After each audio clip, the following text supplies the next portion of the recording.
اچھا، اب آپ کی موجودگی کا فائدہ اٹھاتے ہوئے مجھے 2-3 کچھ قانونی چیزیں ہیں جو آپ سے جاننی ہیں۔ ایک تو یہ بتائیے گا کہ یہ جو 26ویں ترمیم ہوئی ہے، اس کے بعد اب کہا جا رہا ہے کہ جو تقریباً 40% مقدمات ہیں وہ کانسٹیٹیوشنل بینچز کو شفٹ ہو جائیں گے۔ تو آپ کے خیال میں کس قسم کے مقدمات جو ہیں وہ سارے کے سارے اب سپریم کورٹ کی بینچز سے اب آپ آئینی بینچز پہ جاتے ہوئے دیکھ رہے ہیں؟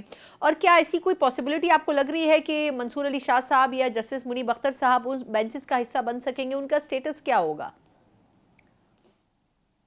دیکھیں جتنے بھی کانسٹیٹیوشنل ہیں مقدمات وہ سارے اتر جائیں گے. فار ایگزامپل آئین کے کسی لفظ کی کسی آرٹیکل کی تشریح کرنی ہے تو اس کے لیے آپ نے رجوع کرنا ہوتا تھا سپریم کورٹ کے سامنے. تو اب وہ اس کے سامنے نہیں بلکہ اتر ہی جائے گا. فار ایگزامپل جیسے ریزرو سیٹ کا معاملہ ٹھیک ہے وہ کانسٹیٹیوشن میں جائے گا. اسی طرح سے اگر دیکھا جائے تو یہ جو ترامیم کی گئی ہیں اگر ان کو چیلنج کیا جائے گا تو وہ بھی اب یہ کیسے ممکن ہے کہ وہ کانسٹیٹیوشن کورٹ جس کے خلاف ہم اس عدالت سے رجوع کریں کہ بھائی آپ نہ بیٹھیں اتنی یہ تو اس کی باڈی کے اوپر حملہ ہے نا کہ آپ اس کی ساخت کو کہتے ہیں جی کہ ہم آپ کو چیلنج کرنے آ گئے. اسی طرح سے باقی جتنے مقدمات فار ایگزامپل عمران خان صاحب کے حوالے سے یا باقی ملٹری ٹرائل جو ہے اس کے حوالے سے ایک سپریم کورٹ کے اندر اپیل دائر کی تھی حکومت جو 7 رکنی بینچ سے گئی. پہلے 5 رکنی بینچ نے یہ فیصلہ کیا تھا کہ ان کا ملٹری ٹرائل نہیں ہو سکتا. اب وہ جو اپیل ہے وہ بھی اس کانسٹیٹیوشن بینچ کے سامنے چلی جائے گی. اور اسی طرح سے طریقے سے جتنے ہی اپیلیں یا جتنے مقدمات کانسٹیٹیوشن لیڈ کے سپریم کورٹ میں پینڈنگ ہیں وہ سارے کے سارے اٹھا کر جائے. 63 کا معاملہ جیسے پچھلے دن آیا کہ ایک جماعت دوسری جماعت میں جاتا ہے بندہ تو اس کا ووٹ کاؤنٹ ہوگا.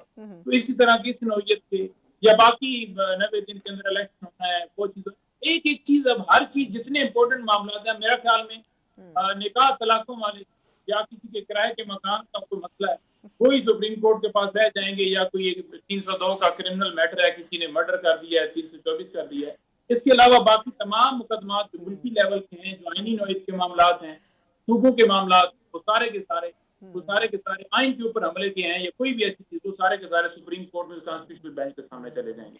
چلیں تو اس کا وہاں پر کانسٹیٹیوشنل بینچ بنانے جا رہے ہیں ٹھیک ٹھیک وہ بڑا اہم ہے. وہ اس وقت کی جو حکومت ہے وہ جو خود لیجیٹیمیٹی نہیں جو سارے خود چور. اب دیکھیں جو چیف جسٹس کا انتخاب کرنے والے لوگ ہیں کل اگر آپ ان کی لسٹ دیکھیں کہ ان کے اندر کون لوگ تھے تو وہ موسٹلی جو وہ لوگ بیٹھے ہوئے تھے جو اپنے حلقے ہی ہارے ہوئے 50-50 ہزار.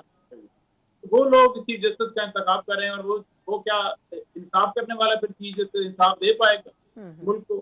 بلکہ وہ تو ان کی فیور کرے گا جو اس کو سپورٹ کر رہے ہیں جو جماعت سپورٹ کرے گی. کیونکہ یہ جماعت کے اوپر ڈیپینڈ کر دیے گئے کہ جو جماعت اقتدار میں ہوگی وہ اپنی مرضی کے مطابق ہائی چیف جسٹس لگائے گی ہائی کورٹ کے کانسٹیٹیوشن بینچ کے ججز لگائے گی یا کانسٹیٹیوشن کورٹ جو ہے وہ سپریم کورٹ میں کانسٹیٹیوشنل بینچ جو ہے وہ بنے گے سپریم کورٹ میں ان تمام کے ججز وہ. تو بالکل ٹھیک. ایک جو خود ہی چور ہیں وہ کیسے انصاف فراہم کر سکتے ہیں کہ آپ ان کے سامنے معاملہ رکھتے ہیں اور وہی کہیں کہ وہ ہم نے اب چیف بھی لگانا اور ہم نے کانسٹیٹیوشنل بینچ بھی بنانا. بالکل ٹھیک. پہلے تو یہ بتائیے گا کہ بڑی اہم ڈیولپمنٹ ہے توشہ خانہ کیس کے حوالے سے. اس پر بڑا سمپل فیصلہ آیا ہے مختصر آرڈر ہے لیکن یہ کہا گیا ہے کہ بشریٰ بی بی صاحبہ کو ریلیز کر دیا جائے. لیکن ابھی تک کچھ آثار اس کے نظر نہیں آ رہے ہیں. کچھ پاسبل آپ کو نظر آ رہا ہے کہ ان کی رہائی ممکن ہو سکے گی آج یا کل میں؟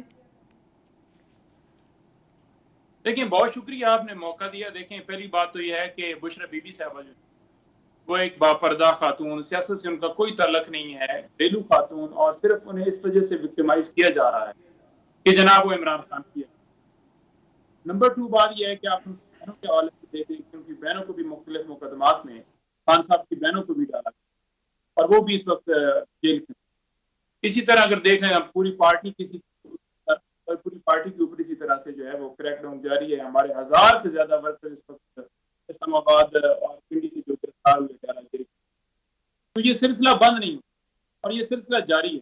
جہاں تک بی بی صاحبہ کی رہائی کا معاملہ ہے آج آپ دیکھ لیں کہ اسلام آباد ہائی کورٹ نے ضمانت کا فیصلہ کیا اور انہیں رہائی کا حکم جو ہے جہاں تک بات ہے کہ ان کی رہائی کے لیے ہم نے چھوٹی بانڈ مچلکے جسے کہتے ہیں وہ جمع کروانے کے لیے اور ان مچلکوں کے اوپر دستخط ہوتے ہیں معزز جج جو ٹرائل کورٹ. تو ہماری ٹیم وہاں پر گئی اور انہوں نے جا کر بات کی کہ یہ جو ہے وہ سائن کر دی. اب یہ سزا جو ہے وہ کرنا تو دور کی بات تھی، یہ کچھ جملہ تو بعد میں نکلتا ہے، اگر جج صاحب عدالت کے اندر اویلیبل ہوتے، جج صاحب نے تالا لگا دیا اور تالا لگا کے اسٹاف کو بھی کہہ دیا کہ میں جا رہا ہوں یہ لیگل ٹیم نے کوشش کی کہ کسی اور ڈیوٹی جج سے چیک کر لیا جائے، کوئی اور ڈیوٹی جج، اس ڈیوٹی جج صاحب کو بھی پتہ چلا کہ وہ بھی جا چکے ہیں۔ پھر ایڈمن جج جو بیٹھے ہوتے جو سارا کنٹرول کرتے ہوتے ہیں ایڈمن ہوتے تو وہ ان کو چیک کیا گیا، وہ بھی اویلیبل نہیں ہے۔ پھر جو وہاں سیشن جج ہیں ان تک رسائی کی کوشش کی گئی، وہ بھی نہیں ہے۔